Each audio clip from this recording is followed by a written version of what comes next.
The Aceh-Tamiang highway has once again become a silent witness to heat-breathing humanitarian tragedy. However, just stranded during the massive flooding in the area are still parked along the road behind the tightly closed window of homicides. Remains the bodies of victims alone have not yet been.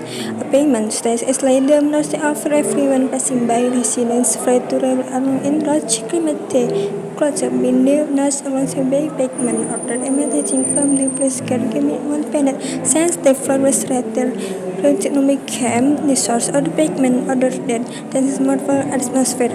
According to locals, residents, some long faces were tremors by strong commentary thresholds that in the Aceh-Tamiang are some cool.